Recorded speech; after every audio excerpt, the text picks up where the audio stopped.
first, I want to mention that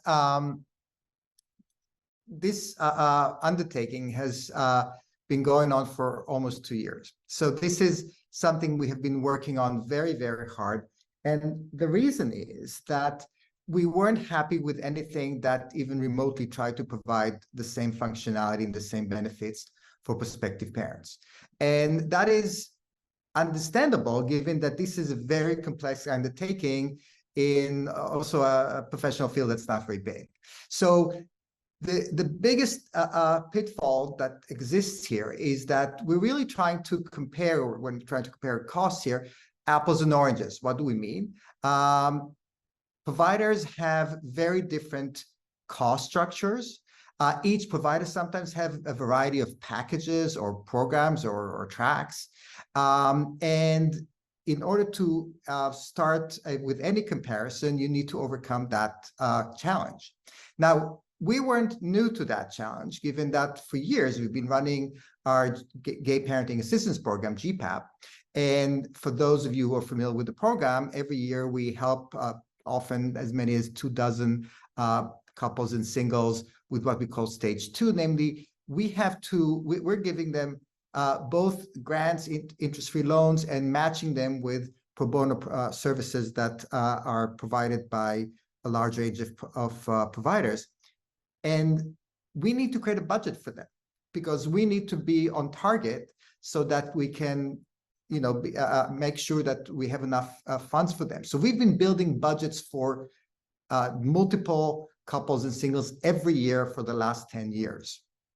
And we've been doing it by getting cost estimates, cost sheets from providers for which we fed into a universal cost category system, one that also allowed us to inform people at our conferences and create budgeting guides. So we were already aware of and familiar with that part of the challenge, which is to creating some universal list of categories, knowing how to map what people call this or that into what we know is a universal line item.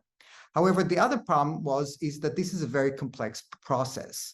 And we started by creating a set of simplifying assumptions so that we know there's a basic scenario that we can compare between the providers. For instance, there are several cost items that depend on whether you're successful in your first IVF attempt. Certainly whether you're impatient and want to be matched as soon as possible, and perhaps are going to be willing to go with gestational carers who are asking for higher compensation versus low compensation, and a set of other assumptions. So we started by creating simplifying assumptions, which are, by the way, visible in that page that everybody has to read, the cost guidance before they start taking benefits, taking advantage of this feature. We were also then collected from the agencies and the clinics a lot of additional cost items that would be used then to go beyond the simplified set of assumptions and accommodate and account for contingencies and circumstances, which we will get into in a few minutes, how we're doing that. But that was a way by creating first a simplified set of assumptions and then building upon it to once again being able to overcome that level of complexity. The other pitfall that we've seen elsewhere where people were attempting to provide cost estimates is that naturally providers have sometimes items that they say this depends, this varies, or items that cost items that they say we don't necessarily provide them in-house, so we're not going to mention how much that particular line item is. But we've decided to insist on both complete and concise information from the provider. So if they're telling us we're not doing home visits, they're giving it to a third party, so we ask them, how much is it typically with that third party you're working with that particular item is.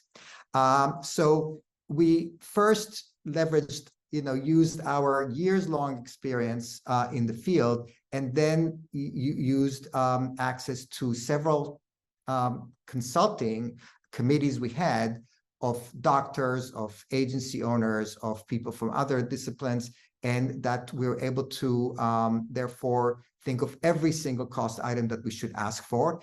And then, for good measure, we asked the providers, is there a cost item we didn't mention and you still require from your intended parents to pay, to take care of in order to work with you?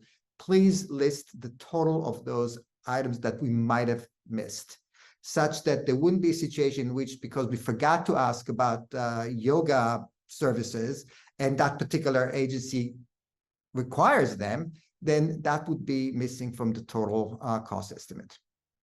So what folks are asking are, how can we trust this list how can we trust costs that are listed in the directory, and how up to date is the info? And so the way we have kind of figured this out was that we came up with these questions for providers that specifically that they can enter their costs in a way that they can enter their cost information, so that when we do things like the scenario modifier, which is we're going to elaborate more on in a little bit, they can answer these questions like the base compensation for a gestational carrier. And so we've asked for a low, a medium, and a high, and then that will then kind of factor in into the estimation, right? We've also given them a detailed onboarding guide. So those two things with the providers will hopefully give them enough information to give back to us that will then kind of go into the assumptions that we spoke about. And then, as I stated in my video earlier, there is a regularly updated stamp that goes when they enter new data. So you'll see it on the profile where it says last updated, so you know that these fees were updated, whether it was a month ago, a year ago, or a few years ago. So when you're looking at all the data, you can kind of understand that this might not be current, and if you do like this provider, you can reach out to them individually, or you'll know that it was just updated last week. We're going to talk about, can the cost estimates be used to build a budget for your surrogacy journey? Now, the answer is no. So this is not a budgeting tool, but it is a tool that can inform your calculations and your estimates, right? And the reason it's not a budgeting tool is mainly because the cost comparison is based on a set of simplified assumptions. Like as Ron was saying, in the medium, low, and high assumptions, there's still like things that should be accounted for that are not in that. We've simplified it just for the sake that you can get a broad estimate of what that might be, right? And then cost estimates are provided separately for agencies and clinics. And then some expense categories that are not added, like the cost for other professional services, for legal, for your escrow, for your health insurance, if you need to obtain health insurance, extra health insurance, and life insurance, all of that needs to still be factored in. That's not in those estimates with the cost scenario modifier. And there's also, of course, the personal expenses, your travel expenses, if your surrogate is in another state, or you're going to the appointments or the transfer if it's in another state or country. So those need to be factored in as well. And then we have, although this is not a budgeting tool, we do have budgeting guidance workshops and seminars, and the budgeting workshop is actually on every month. So and it's open to members, so you can join the MHB membership and then come and talk about the budgeting, because we can actually, some of our team members will be there and can answer any questions you might have. And we have like a whole budgeting guide spreadsheet as well that we can provide.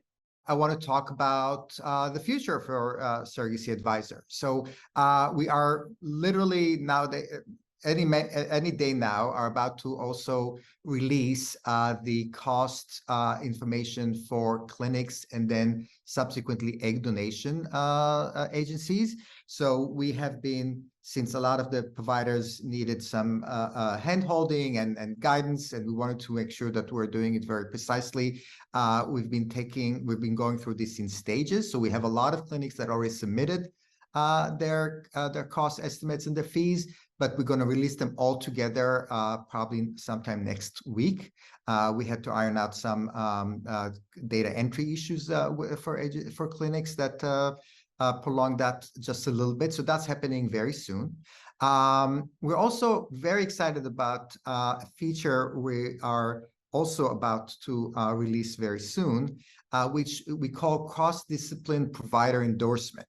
So obviously, we already have a lot of reviews and ratings from IPs, intended parents, who've gone through this process and commented about how their experience went.